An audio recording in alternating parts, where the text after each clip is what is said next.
Boa noite e bem-vindos.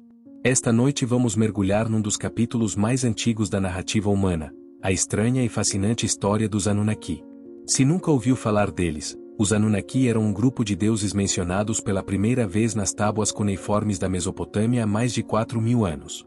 Aparecem em mitos de criação, poesia épica e inscrições reais. E, de muitas formas, eram a espinha dorsal da religião suméria e acadiana. O que torna os Anunnaki especialmente interessantes é como foram reinterpretados vezes sem conta. Os babilônios fizeram deles os companheiros de deuses como Marduk e Ishar.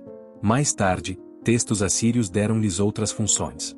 E nas últimas décadas, foram adotados em teorias modernas sobre civilizações perdidas e até visitantes das estrelas. Das tábuas de argila aos livros de conspiração, os Anunnaki percorreram uma distância extraordinária. Como sempre, adoraria saber de onde nos está a ouvir e que horas são aí. Quer esteja a preparar-se para dormir ou apenas curioso sobre como os mitos viajam através do tempo, fico feliz por estar aqui. Agora, vamos começar. As primeiras cidades, o berço da civilização. Se quer imaginar o início das cidades, não comece com colunas de mármore ou avenidas ordenadas. Imagine uma vasta planície no extremo inferior do Tigre e do Eufrates, uma terra de lama brilhante e água inquieta que hoje se encontra maioritariamente no sul do Iraque. A cada primavera, os rios inchavam, dividiam-se em canais mutáveis e deixavam para trás sedimentos que podiam fazer crescer cereais em abundância improvável. As inundações eram imprevisíveis. Num ano falhavam, noutro arruinavam campos. Para sobreviver, as pessoas aprenderam a conduzir a água através de valas e diques. Dessa luta prática com a lama e o tempo nasceu algo novo na história humana. Aldeias que antes eram pequenos aglomerados de cabanas de cana tornaram-se vilas com canais, armazéns, santuários e cais movimentados. Algumas dessas vilas tornaram-se verdadeiras cidades. Chamamos a esse lugar Suméria. Os arqueólogos dão nomes às eras da Suméria como se fossem capítulos num livro paciente. O período Ubaide trouxe os primeiros templos, cerâmica pintada e a primeira irrigação organizada. Seguiu-se o período de Uruk, começando aproximadamente no 4º milênio antes da Era Comum, e com ele a primeira cidade que podemos realmente imaginar em detalhe. Uruk cresceu até se tornar uma metrópole pelos padrões antigos, talvez lar de dezenas de milhares de pessoas, o que é espantoso quando se pensa que alguns séculos antes os seus ancestrais ainda caçavam javalis selvagens e colhiam canas nas margens dos pântanos. Uruk tinha bairros, plataformas monumentais e complexos de templos. Tinha oficinas para oleiros, metalúrgicos e tecelões. Tinha administradores com talento para contar o cereal de outras pessoas. O horizonte de Uruk, se assim lhe podemos chamar, erguia-se em camadas de tijolo. Havia um recinto sagrado dedicado a Inanna, senhora do amor, da guerra e do orgulho cívico, e outro a Anu, o deus do céu, cujo nome ecoaria através dos séculos. Numa plataforma alta erguia-se um templo caiado que apanhava o sol a quilômetros de distância pela planície. Os cidadãos subiam escadarias processionais com oferendas de cevada, cerveja e tâmaras. Os sacerdotes cuidavam das fogueiras e escreviam em argila úmida. A cidade soava como 1000 pequenas indústrias a funcionar ao mesmo tempo. Os fornos rugiam. As mós rangiam. As cabras baliam em vielas sombreadas por palmeiras de tâmaras. A invenção da escrita. É aqui que a escrita começa a parecer-se com escrita. Durante gerações, as pessoas tinham marcado contagens em fichas de argila com formas de cones e esferas. Depois, em Uruk, os funcionários pressionaram sinais em tábuas de argila com canas afiadas. No início, eram simples registros de rações e entregas. Depois vieram sinais para nomes, lugares e ações. Essas marcas em cunha são o que agora chamamos cuneiforme. Começou como um livro-razão e evoluiu para literatura, lei e mito. No espaço de alguns séculos, os escribas passaram de listar ovelhas a registrar hinos e feitos reais. Um dia, alguém desenhou o primeiro mapa em argila e fez um pequeno milagre que ninguém notou na altura. A família divina, os Anunnaki. Os sumérios organizavam o seu mundo em torno do templo da cidade. O templo possuía campos, canais, rebanhos e oficinas. Racionava cerveja aos trabalhadores e guardava as chaves do celeiro. Para mover água e mobilizar trabalho, as pessoas precisavam de hierarquia. Surgiram títulos. Um em si era um governador da cidade, um mordomo do deus. Um lugal era um rei, literalmente um grande homem que representava a cidade na guerra e nos tratados. Os sumérios começaram a sua história à escala mais ampla possível. Antes de as pessoas cavarem o primeiro canal, antes de um escriba pressionar um sinal em argila úmida, havia uma massa única de céu e terra. Chamavam ao céu Anu, chamavam a terra Ki. Imaginem uma totalidade ininterrupta que precisava de ser dividida para que o espaço pudesse abrir-se à vida. Essa divisão é o primeiro ato na sua história cósmica. De Anu e Ki veio uma família de deuses. O seu nome para este clã era os Anunnaki, que significa a semente principesca ou a descendência de Anu. Por outras palavras, estes não eram espíritos distantes. Eram uma casa real nascida da união do céu e da terra. Os sumérios imaginavam-nos como um conselho. Reuniam-se, discutiam e tomavam decisões que estabeleciam o padrão do mundo. No centro estava Enlil. Ele era a força do ar e da autoridade. Poemas sumérios dizem que ele separou o céu e a terra. Tomou a terra para o seu próprio domínio enquanto seu pai Anu ficou com o céu.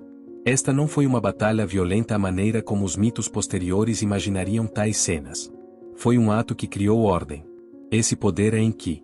Nos textos acadianos, é chamado Ea. É o senhor da água doce, da sabedoria e do engenho. A sua casa é Eridu, uma cidade que os sumérios reivindicavam como a sede mais antiga de adoração. Enki aparece vezes sem conta como o deus que resolve problemas. Molda planos, atribui funções e procura formas inteligentes de manter o sistema funcionar quando outros fizeram uma confusão. Ninhursag pertence com eles ao início. Ela é a grande senhora da montanha sagrada, uma figura materna que preside ao nascimento, ao crescimento e à vitalidade da terra. Em algumas tradições, é a própria Ki da primeira geração vista sob um nome pessoal. Noutras, é uma deusa-mãe distinta que trabalha com Enki quando a vida precisa de um criador. À volta destas figuras principais estão outros filhos do céu. Nana, também chamado sino acadiano, é o deus da lua cuja barca brilhante atravessa a noite. Utu, chamado Shamash mais tarde, é o sol e o juiz que vê tudo. Inanna, chamada Ishar nos textos posteriores, encarna o amor, a paixão e as arestas vivas da guerra. A criação da humanidade. A história começa com trabalho. Não o nosso trabalho, mas o trabalho de deuses que se viram a fazer o tipo de tarefas que fazem os ombros doer. Após a grande separação do céu e da terra, o mundo precisava de canais, campos e fronteiras. Os deuses Júnior, chamados Igigi nos textos acadianos posteriores, receberam o trabalho duro. Cavaram canais através de argila úmida, ergueram diques e cortaram tijolo a tijolo as fundações dos templos. A revolta chega como uma rajada numa noite quente. No antigo poema babilônico que os estudiosos chamam Atrasasis, os deuses trabalhadores não conseguem carregar mais. Marcham em grupo para a casa de Enlil em Nippur. Não batem. Cercam os portões e atiram as suas ferramentas ao chão, o que é uma imagem que teria feito qualquer mesopotâmico acenar em reconhecimento. Uma greve é uma greve, quer se seja divino ou humano. Enki, também chamado Ea, oferece um plano que é ao mesmo tempo prático e profundamente imaginativo. Propõe a criação de uma nova criatura para assumir as tarefas difíceis. Esta não será uma besta de carga, mas um ser que pode compreender comandos, aceitar rações e manter o tempo. Um ser que pode ficar diante de um santuário com mãos firmes. Para fazer isto, dizem que, deve misturar-se argila do solo portador de vida com algo que carregue propósito divino. O conselho concorda. Um único Deus de entre os rebeldes será selecionado, não apenas como bode expiatório, mas como fonte de essência viva. Em diferentes tábuas, o nome varia. Alguns chamam-lhe Jeshué, que carrega o sentido de inteligência. Outros usam o Ila. A ideia é a mesma. Um Deus cuja mente é um depósito de conhecimento fornecerá o sangue que transforma a argila numa criatura que pode aprender.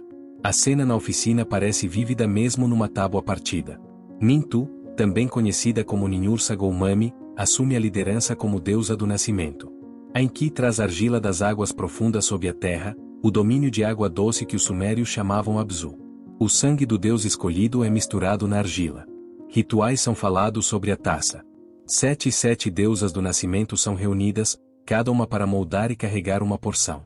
Quando o tempo está certo, a casa do útero abre-se e os primeiros humanos emergem. O texto pausa aqui como se alguém na sala tivesse respirado fundo e olhado atentamente para os rostos daqueles que acabavam de chegar. Estes novos seres, chamados pessoas sem fanfarra, recebem imediatamente atribuições. O propósito é claro. Carregarão os cestos que os Igigi carregavam. Dragarão os canais. Cuidarão dos campos do templo, moerão grão, fermentarão cerveja, cozerão pão e erguerão muros. O dilúvio. A história mais antiga do dilúvio em cuneiforme não abre com trovão. Abre com uma queixa sobre ruído. Os humanos tinham se multiplicado e o seu clamor subia na noite como o zumbido de um pântano no alto verão. Enlil, que preferia ordem e silêncio, decidiu que o mundo se tinha tornado incontrolável. O conselho reuniu-se. Seguiu-se uma série de medidas que parecem estranhamente como políticas numa cidade que cresceu demasiado depressa. Primeiro veio a peste. Quando isso falhou em fazer uma diferença duradoura, os deuses tentaram a fome. Quando a fome não silenciou o mundo por muito tempo, tentaram a seca. Enki, que tinha um ponto fraco pelas novas criaturas, aconselhou discretamente as pessoas sobre como sobreviver a cada crise. Por fim, Enlil propôs um remédio final. Uma inundação lavaria a terra limpa. O conselho concordou. Os deuses fizeram um juramento de silêncio e obrigaram-se uns aos outros a não avisar a humanidade. Enki encontrou uma forma de contornar a letra dessa promessa sem quebrar o seu espírito. Foi à casa de um homem sábio em Shuruppak, uma cidade no Eufrates. Enki falou para a parede da casa de cana do homem como se fosse um oráculo. Parede de cana, escuta. A parede tinha ouvidos. O homem escutou através da parede e aprendeu o que devia fazer. As instruções são práticas, até a escolha dos materiais. Deita abaixo a casa e constrói um barco. Abandona a propriedade e salva a vida. Põe a bordo a semente de todas as coisas vivas. Cobre as costuras com betume para que aguentem. O betume era abundante na Mesopotâmia. Borbulhava do solo perto dos rios inferiores e era usado para vedar barcos e assentar tijolos. O herói reuniu carpinteiros, fabricantes de cordas, cortadores de canas e queimadores de piche. Pagou-lhes bem. Carregou animais, artesãos e família. Levou prata e ouro, e todas as habilidades que conseguiu armazenar num porão, porque depois de uma inundação, precisa-se de mais do que comida. Depois o céu ficou negro. Nos poemas, o deus da tempestade ruge e a luz desaparece. A torrente cai com uma violência que verga árvores e rasga diques. As fundações da terra cedem. Numa versão, a tempestade dura 6 dias e 7 noites. Noutra, a contagem é diferente, mas o efeito é o mesmo. O mundo torna-se num vasto mar. O barco aguenta, balançando como um cesto de canas numa poça a ferver. Há um momento na história que nos diz como os mesopotâmicos imaginavam os seus deuses. Enquanto as águas rugem, os deuses estão assustados. Acobardam-se na orla do céu como cães numa tempestade. Quando a inundação começa a baixar, o herói abre uma escotilha e a luz entra aos jorros. Procura terra. Envia uma polva. Ela regressa. Espera e envia uma andorinha. Ela regressa. Espera novamente e envia um corvo. O corvo encontra um poleiro e não volta. Este é o sinal de que precisa. Abre o barco e pisa terra firme. Na versão suméria, Ziusudra curva-se para os 4 cantos e oferece um sacrifício. Nas versões acadianas, Atrasaziz e Utnapishtim fazem o mesmo. Empilham madeira, queimam canas aromáticas e derramam bebida para os deuses. O cheiro de carne assada sobe. O texto diz: os deuses reuniram-se como moscas em volta do sacrifício. É uma imagem cômica com uma verdade dura por trás. Durante o tempo que a inundação durou, não houve oferendas. Os deuses que tinham sido rápidos a agir sentem agora fome e remorso. Ishar lamenta a decisão. Enlil vê o fumo e percebe que alguns humanos sobreviveram. Fica furioso por o juramento ter sido contornado. Enki não o nega. Fala a favor da misericórdia e da razão. Diz que há outras formas de restringir um mundo barulhento do que afogá-lo. Propõe que as vidas humanas sejam mais curtas. Propõe lacunas na fertilidade e limites na procriação. A ascensão da Babilônia e Marduk. As civilizações não viram páginas com um único gesto. Mancham-nas, riscam-nas e escrevem por cima com uma caligrafia que parece familiar e nova ao mesmo tempo. Foi assim que a Suméria deu lugar à Babilônia. A Babilônia começou como mais uma cidade entre muitas. Os comerciantes conheciam os seus cais. Os escribas conheciam as suas medidas. Depois veio uma linha de governantes amoritas que compreendiam tanto lei como espetáculo. O mais famoso deles, Hammurabi, esculpiu julgamentos em pedra e geriu alianças com um talento paciente que ainda impressiona. Quando os governantes constroem estados, os sacerdotes constroem teologias que lhes servem. Na Babilônia, isso significou elevar um deus local a uma posição a partir da qual podia explicar tudo. O deus era Marduk. O seu nome andava por aí há séculos sem brilho especial. Depois a Babilônia subiu e Marduk subiu com ela. Sacerdotes e poetas pegaram em canas e argila e produziram um épico de criação para os tempos. Chamamos-lhe pelas suas palavras de abertura, Enuma Eli. Começa com Apsu e Tiamat, a água doce abaixo e a água salgada acima, a mistura crua da qual os deuses emergiram primeiro. Os deuses mais jovens fazem barulho. Apsu cansa-se e planeia silenciá-los. E do concurso vem um campeão que porá fim ao caos. Na casa suméria, esse trabalho pertencia outrora a poderes como Enlil ou Ninurta. Na recontagem babilônica, Marduk avança. A narrativa é confiante e cinematográfica. Marduk recebe o emblema de autoridade, testa as suas armas e enfrenta Tiamat, o mar primordial que gerou uma hoste de monstros e colocou Kingu à sua cabeça. O duelo termina com vitória tão certa como o nascer do sol. Marduk divide Tiamat, coloca metade como a cúpula do céu e estende a outra como o profundo. Fixa os cursos dos planetas e estrelas para que o tempo possa ser lido. Ordena o calendário. Organiza os ventos. Nomeia estações para as grandes luzes. Uma única decisão no poema diz-nos como os babilônios enquadravam o propósito humano. Os deuses mais velhos queixam-se de trabalho pesado. Marduk responde de uma forma que ecoa a lógica suméria e a atualiza. Pega em Kingu, o líder dos rebeldes, e do seu sangue ele molda a humanidade. As pessoas carregarão o trabalho que cansa os ombros divinos. Manterão templos, margens de canais e muros da cidade. Cantarão, contarão, fermentarão, esculpirão e erguerão. Em troca, receberão lei e cuidado. Uma vez o mundo ordenado e os humanos colocados nas suas tarefas, o poema atinge o seu propósito principal. A grande assembleia reconhece Marduk como rei dos deuses. Dão-lhe 50 nomes, cada um título que reivindica uma função outrora associada a outros poderes. Os Anunnaki, que nas eras anteriores se sentavam como parceiros senhores no topo, tornam-se agora uma companhia mais ampla contada a centenas e organizada sob Marduk. Algumas listas dividem-nos como 300 dos céus e 300 da terra. Uma simetria arrumada que teria agradado a um contabilista babilônico. O submundo e os juízes. Se tivesse perguntado a um agricultor sumério quem eram os Anunnaki, ele poderia ter dito que eram a alta família do céu. Pergunte ao seu tataraneto na Babilônia tardia, e poderá ouvir que os Anunnaki se sentam na escuridão e passam julgamento sobre os mortos. O nome não mudou. A descrição do trabalho mudou. A jornada começa na história. No conto da descida de Inanna, a rainha de Uruk decide descer ao reino da sua irmã. Passa por 7 portões, deixa os seus ornamentos e fica despida diante da lei do submundo. Lá, 7 Anunnaki sentam-se como juízes. Não negociam.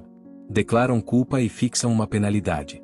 Inanna é abatida e pendurada num gancho até que a ajuda inteligente de cima garanta o seu regresso. Outros textos ecoam a mudança. No épico de Gilgamesh, os heróis falam dos Anunnaki que decretam a morte e que agora habitam com Erechkigal. Encantamentos que os sacerdotes usavam contra a doença e maldições listam os Anunnaki entre os poderes ctônicos chamados a testemunhar juramentos e punir falsos juramentos. O submundo mesopotâmico não era um campo de bem-aventurança. Era uma casa sombria chamada por nomes como Kur e Aralu, onde os mortos viviam como sombras que comiam pó a menos que os vivos se lembrassem deles. O caminho levava através de portões guardados por porteiros com nomes próprios, através do rio Ubur onde um barqueiro transportava os recém-chegados, e para uma cidade governada por Erechkigal com Nergal ao seu lado. A redescoberta moderna. Durante quase 2000 anos, os nomes de Anu, Enlil e Inanna desvaneceram-se no murmúrio não mais alto que o vento do deserto que se infiltrava através de tijolo partido. Templos que outrora cheiravam a fumo de cedro tornaram-se colinas de argila compactada. Os rios vaguearam. Novos reis ergueram novos santuários a novos deuses. As escritas que mantinham viva a memória da Suméria e de Akkad saíram de uso até ninguém conseguir ler um único sinal. As velhas histórias dormiram no chão. O que despertou o passado foi a curiosidade aguçada pelo império e um gosto pela prova. No final do século XVIII, um agrimensor dinamarquês chamado Carsten Niebuhr copiou estranhos sinais em cunha de monumentos na Pérsia. Estudiosos na Europa compararam-nos e suspeitaram que a escrita era um sistema e não decoração. A chave estava no alto de um penhasco no oeste do Irão, num lugar chamado Beistu. Lá, o rei persa Dário tinha ordenado que a sua glória fosse esculpida em 3 línguas. Na década de 1840, um oficial chamado Henry Ravinson escalou a face da rocha e copiou os sinais em cunha com a paciência de um alpinista e a teimosia de um estudioso. A escavação mudou de ritmo ao mesmo tempo. Na década de 1840, Poemili Bota cavou em Khorsabad e espantou a Europa com palácios de pedra esculpida e touros alados. Austen Henry Layard trabalhou em Nimrud e Nínive e enviou lajes inteiras de relevos para Londres. Também descobriu a Biblioteca Real de Assurbanipal em Nínive, onde escribas tinham armazenado milhares de tábuas de argila. A leitura seguiu a escavação, e a leitura produziu momentos de maravilha.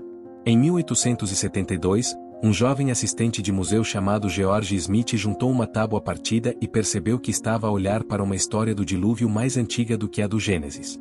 Quando chegou à parte onde um herói solta pássaros para testar a água, disse que saltou de excitação. A sua tradução trouxe o épico de Gilgamesh à vista pública e provou que os mitos dos rios inferiores podiam falar diretamente através de milênios. À medida que o século XX avançava, uma geração de estudiosos liderada por Thorkild Jacobsen e Samuel Noah Kramer transformou textos crus em literatura legível. Com cada adição, os Anunnaki tomaram uma forma mais clara. Apareciam como a alta assembleia em hinos e narrativas sumérias, como um grupo a quem os destinos eram atribuídos.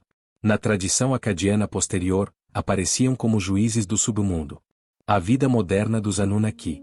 Uma vez que as tábuas começaram a falar em línguas modernas, a maioria dos leitores contentou-se em maravilhar-se com a poesia, a inteligência legal e a praticidade teimosa das primeiras cidades. Alguns leitores queriam algo mais explosivo. Olharam para deuses que vieram do céu e perguntaram-se se o céu significava o que eles pensam que significa. É assim que os Anunnaki se mudaram de salas de seminário para a televisão de alta noite e os cantos mais brilhantes da imaginação popular. O primeiro grande impulso veio de escritores que gostam de perguntar se monumentos antigos requeriam ajuda externa.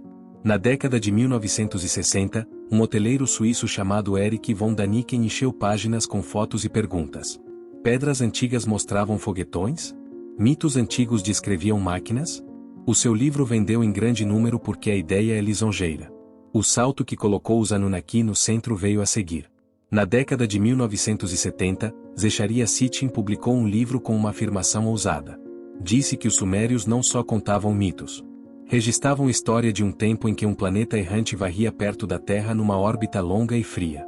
Chamou a esse mundo Nibiru. Disse que o seu povo era os Anunnaki. Vieram em busca de ouro para reparar a sua atmosfera. Encontraram humanos primitivos e viram potencial. Enki, reinterpretado como um cientista com argila úmida nas mãos, descobriu como misturar sangue divino com o estoque de um primata inteligente. O resultado fomos nós. Era uma grande história. Parecia ciência porque usava a linguagem de planetas e genes.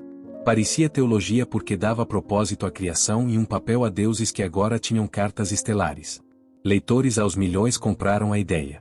Havia uma segunda via paralela ao espetáculo. Estudiosos levantaram as mãos e pediram para voltar às tábuas. Apontaram que Nibiru nos textos astronômicos tardios é um título que pode marcar um planeta como Júpiter ou o lugar de cruzamento do céu. Mostraram que Anunnaki nos mitos anteriores se refere ao alto círculo de deuses e não a viajantes do espaço frio. Notaram que a criação de argila com sangue divino é uma explicação ritual de por que os humanos podem falar com os deuses e não uma nota de laboratório. O legado humano. Caminhe para uma sala silenciosa com uma única tábua de argila no seu suporte, e pode sentir a distância entre nós e as primeiras cidades encolher para nada. As marcas são pequenas e arrumadas, uma lista de oferendas, um hino, a jactância de um rei. Algures por trás está um sacerdote que contou pães ao amanhecer ou um escriba que copiou uma linha até soar bem. Deste material simples, o povo dos rios inferiores construiu um mapa do invisível que chamaram o trabalho dos Anunnaki. Explicava por que os dias tinham forma e por que os governantes precisavam de limites. Dizia que os destinos eram falados numa corte que estava acima das disputas humanas. Era espiritualidade prática e provou ser durável. As velhas histórias não são lendas aleatórias empilhadas uma sobre a outra. São um sistema unido. A separação do céu e da terra dá estrutura ao mundo. O conselho dos altos deuses fixa destinos para que a realeza e o calendário tenham peso. A criação de pessoas responde a um problema de trabalho e justifica uma ordem social onde listas de corveia de canais e rações de templos importam. O dilúvio reajusta o equilíbrio quando o crescimento ultrapassa a paciência da terra, depois deixa uma promessa de que a vida continuará dentro de um período mais estreito. Comece com o trabalho. Os primeiros poemas nunca fingem que o trabalho é nobre porque é fácil. Dizem diretamente que a irrigação é difícil e que alguém deve carregar cestos. Depois dão a esse fardo uma moldura. Se as pessoas foram feitas para assumir as tarefas que os deuses não podiam suportar para sempre, então o esforço não é uma falha de planeamento. É uma escolha fundadora. Passe a lei. O hábito de jurar juramentos pelo alto tribunal faz a justiça mais do que capricho. Quando um escriba escreve uma concessão de fronteira e chama os Anunnaki para testemunhar, está a tentar ligar uma disputa local à autoridade mais antiga do mundo. Está também a proteger estranhos futuros. Considere o luto.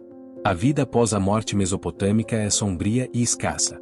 No entanto, os vivos recusam-se a deixá-la solitária. Derramam cerveja para os seus mortos, trazem pão e falam nomes em voz alta para que as sombras se sintam lembradas.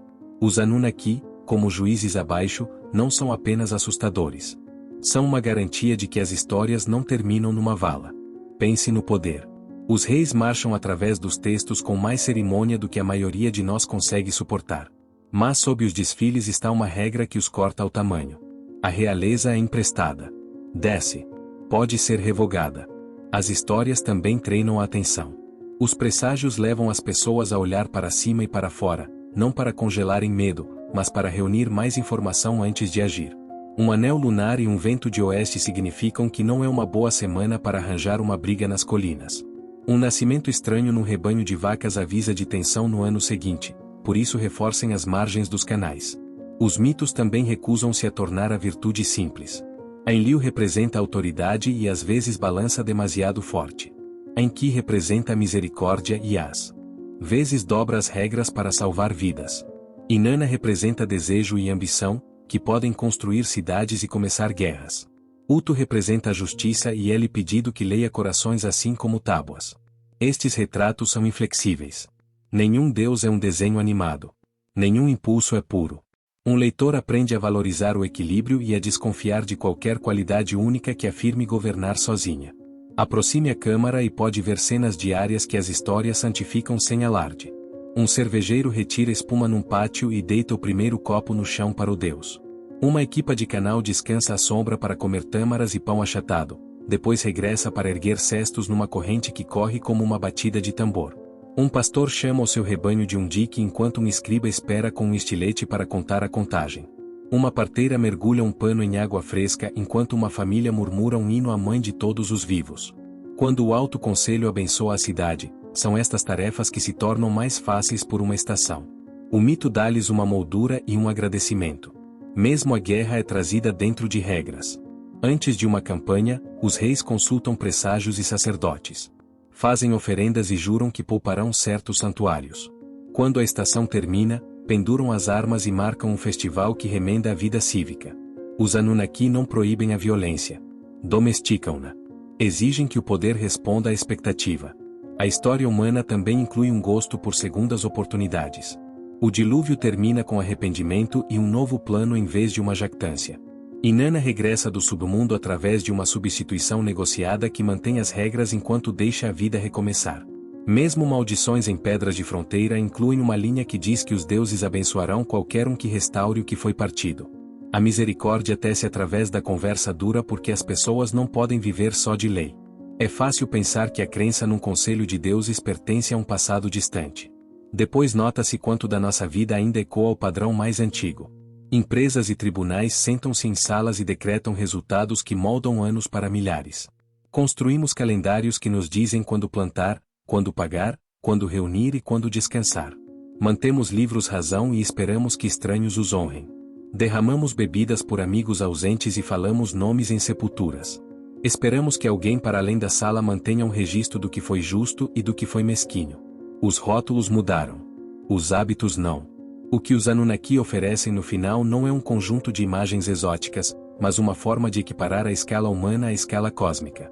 Tornam possível dizer que um pão oferecido numa capela lateral e o caminho de Júpiter através do mês pertencem ambos à mesma ordem. Tornam possível acreditar que uma lei esculpida em pedra e uma oração sussurrada à noite ambas têm peso porque ambas são respondidas em lugares que duram mais do que qualquer vida. Essa crença estabilizou pessoas que viviam com rios volúveis e reis caprichosos. Pode estabilizar-nos também se traduzirmos os termos com cuidado. Portanto, a história humana por trás dos Anunnaki não é realmente sobre deuses. É sobre a escolha de viver como se as palavras importassem, como se o trabalho fosse sagrado quando partilhado, como se os limites fossem um presente e como se a memória ligasse os vivos e os mortos. As primeiras cidades fixaram essas escolhas em argila. As tábuas são pequenas, mas continuam a falar. Geografia sagrada, lugares de memória. Se quer testar se os Anunnaki são apenas palavras, pegue no mapa e vá onde os seus nomes primeiro fizeram sentido. A história vive em lugares. Respira na forma dos leitos dos rios e no cheiro de tijolo cozido depois da chuva. Um mito que começou como hinos em templos ainda tem moradas. Comece em Eridu, longe a sul, onde a antiga linha costeira outrora lambia contra terreno baixo. Aqui os sumérios diziam que Enki mantinha casa no encontro de água doce e sal. Arqueólogos encontraram uma pilha de templos, um construído sobre o outro, como capítulos colocados numa prateleira. Cada camada carregava um altar e um plano que crescia um pouco mais ambicioso do que aquele abaixo. Fique ali e compreenderá por que um deus da sabedoria viveria numa margem entre mundos. O som de canas numa brisa é uma lição silenciosa sobre começos. Mova-se para norte até Ur. O Ziggurat ergue-se da planície com o orgulho teimoso de um sobrevivente.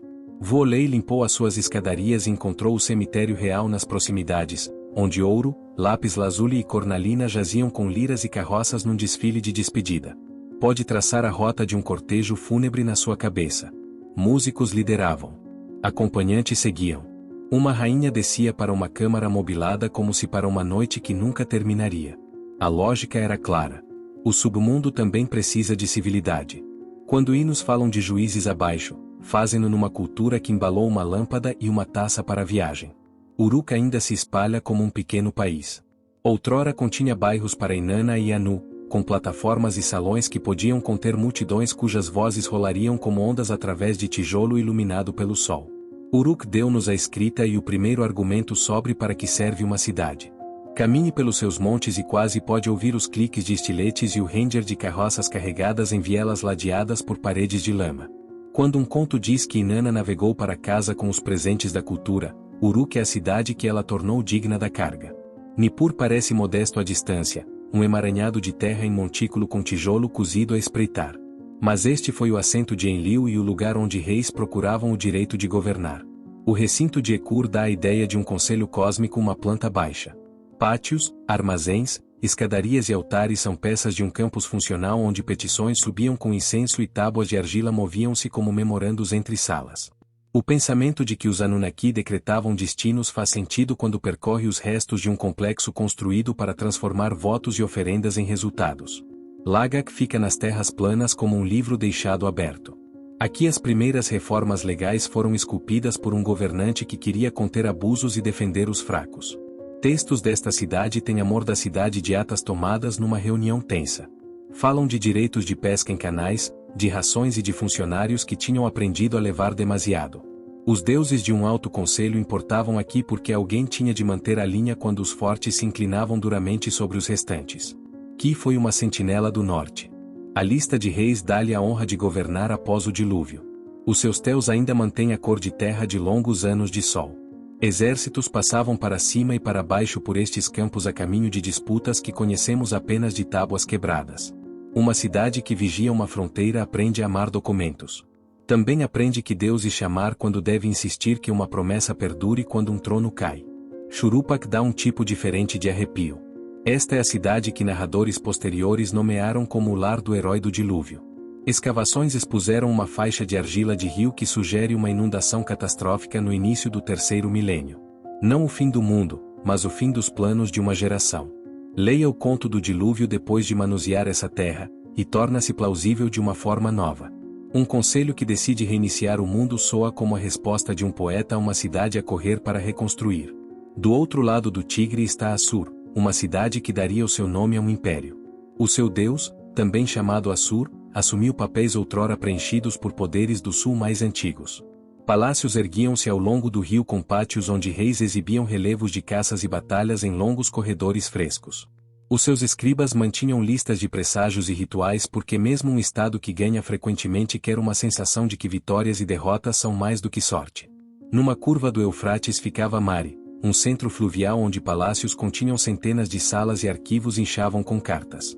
As tábuas ali registram reis enviando mensageiros com presentes e ameaças, governadores queixando-se de escassez de cevada e sacerdotes reportando presságios do céu e das ovelhas. Os Anunnaki entram nestas linhas como testemunhas, uma linguagem partilhada de autoridade que permitia a uma cidade compreender o juramento de outra. Nínive e Nimrud próximo levam-no aos quartos de Assurbanipal. A sua biblioteca acumulava conhecimento com um zelo que ainda surpreende. Mantinha o épico de Gilgame e os rituais que nomeavam os deuses na ordem certa para que um apelo encontrasse o seu alvo. Nestas prateleiras, os Anunnaki sobreviveram à queda das cidades que primeiro os nomearam. Depois a Babilônia, uma cidade que insistia em ser o centro de qualquer mundo a que pertencesse. O seu caminho processional corria entre paredes revestidas com tijolo vidrado na cor do céu profundo. O portão de Ishar usava dragões e touros que anunciavam negócios sérios dentro. No bairro do templo, os ritos de Ano Novo ligavam calendário à realeza e colocavam Marduk à cabeça de um panteão que ainda se lembrava da família mais antiga. Quando listas dividem os Anunnaki naqueles dos céus e naqueles da terra, essa aritmética arrumada ajusta-se a uma cidade que gosta de contagens, horários e glória medida. A história não está apenas no chão. Vive em caixas e gavetas.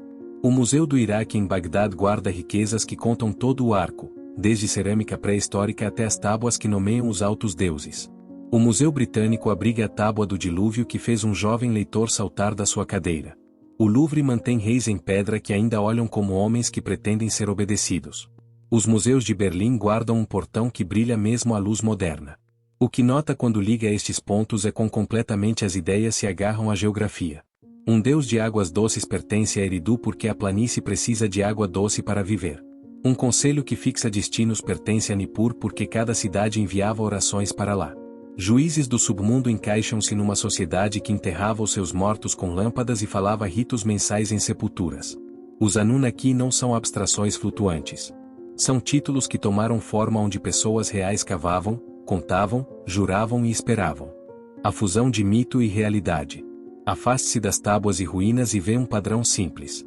Os Anunnaki eram a gramática de uma civilização que precisava de ordem numa terra de água inquieta. Cidades nomeavam patronos, fixavam calendários, juravam juramentos e confiavam que um alto tribunal ouviria.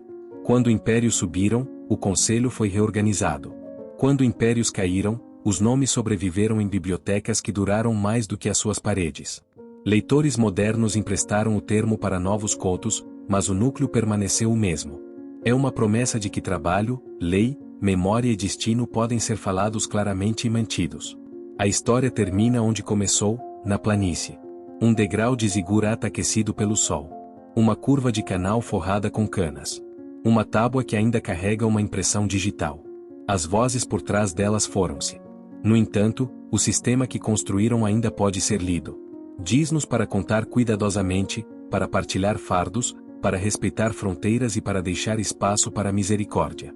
Isso não é uma teologia distante. É um manual para viver juntos.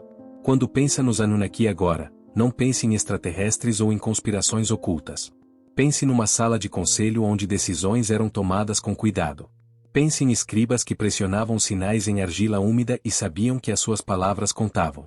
Pense em agricultores que derramavam cerveja no chão e acreditavam que alguém estava a ouvir. Pense em construtores que erguiam paredes e pediam aos poderes mais altos que as vigiassem. Os Anunnaki eram a forma como as primeiras cidades explicavam a si mesmas. Eram a resposta à pergunta de como manter a ordem quando centenas, depois milhares, depois dezenas de milhares de pessoas vivem juntas numa faixa estreita de terra onde a água pode dar vida ou levá-la. Eram a voz da autoridade que podia atravessar gerações. Eram os juízes que garantiam que mesmo na morte, havia regras. E são, no final, um espelho. Quando olhamos para os Anunnaki, vemos o nosso próprio desejo de significado, ordem e conexão. Vemos o impulso humano de nomear as forças que moldam as nossas vidas e de acreditar que essas forças podem ser influenciadas por boas ações, palavras cuidadosas e memória fiel. As tábuas de argila são pequenas. As cidades são pó. Mas as perguntas que eles fizeram ainda são as nossas perguntas. Como devemos viver juntos? Quem tem autoridade e por quê? O que devemos aos mortos? Como oramos o trabalho? Como mantemos promessas através do tempo? Como encontramos misericórdia quando as regras são muito duras? Os Anunnaki não respondem a essas perguntas de uma vez por todas. Mas dão-nos uma linguagem para as fazer e um exemplo de como uma civilização pode lutar com elas durante milhares de anos sem perder a esperança. Isso, no final, pode ser a sua contribuição mais duradoura. Não uma história sobre deuses do espaço ou segredos escondidos, mas um testemunho da capacidade humana de construir sistemas, contar histórias e cuidar uns dos outros num mundo que não promete nada além do que fazemos dele. Quando a última luz se apaga na sala do museu e a tábua descansa no seu suporte, os sinais em cunha ainda estão lá. Pequenos, precisos, pacientes, esperando pelo próximo leitor que se inclinará perto e perguntará: o que estavam a tentar dizer-me? E através desse simples ato de atenção, os Anunnaki vivem novamente. Não como alienígenas ou como mestres escondidos, mas como eram sempre pretendidos, como a forma como pessoas há muito tempo mortas nomearam as forças que mantinham o seu mundo unido, e como a sua sabedoria, registada em argila, ainda pode falar-nos se apenas escutarmos com cuidado. Esta é a história verdadeira dos Anunnaki. Não um mistério a ser resolvido, mas uma herança a ser honrada. Não um segredo a ser desbloqueado, mas um diálogo a ser continuado. Das primeiras cidades aos dias atuais, a mensagem permanece clara: somos feitos de terra e espírito, trabalho e sonho, mortalidade e memória. E se queremos que a nossa vida tenha significado, devemos construí-lo juntos, um tijolo de cada vez, uma palavra de cada vez, uma geração de cada vez, sempre lembrando aqueles que vieram antes e sempre pensando naqueles que virão depois. Os Anunnaki ensinaram isso há 4.000 anos. A lição ainda se mantém.